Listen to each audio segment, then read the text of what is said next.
I I can't believe how great Quincy's doing. It's actually it's like we're putting now finishing touches on a Mona Lisa where before we had a blank canvas, and I'm just so grateful.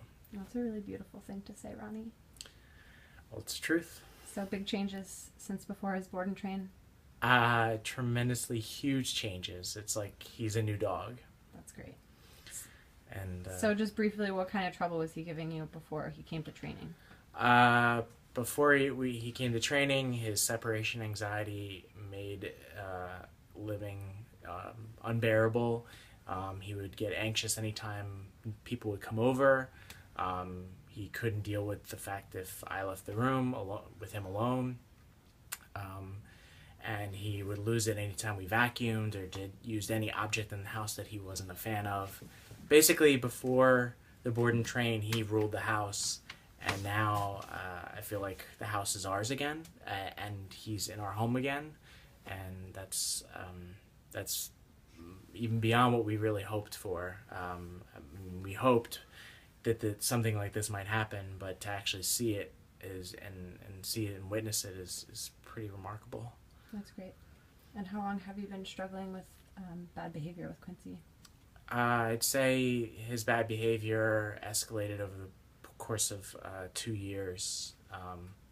And in the last 6 months, but prior to the board and train, it was just almost unbearable. It was a test of our threshold, which was constantly stretched, and we were at a breaking point, and now I just can't believe it. How everything seems very positive. I know we have a lot of work to do, but I feel like we have the tools now to do the work. That's great. What were some of the biggest moments you had today that reinforced moving forward in a positive light with you and your family and Quincy? Him really staying in place. I think even when someone was coming to the door was kind of remarkable. I think that was a huge trigger for him. And even also Mila being, our daughter being in the same room and us interacting with her, and him just being calm in his place was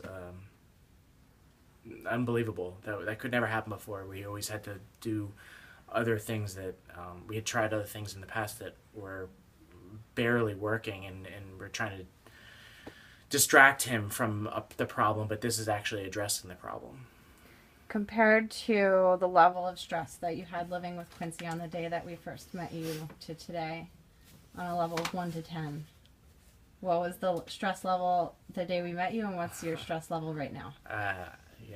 I could say the stress level went to 11, okay, because I'm a Spinal Tap fan. But and now, I mean, it's 0. I mean, 1 only because I know that he still needs a lot of work, but I don't have any stress. I mean, I think before I was so at a loss for what to do, and I feel like working with you guys, like as a family, we know what to do. I mean, we know how to communicate with him. Awesome. Great news. Yeah. Thanks, Roni. It's amazing news. Thank you. Thank you.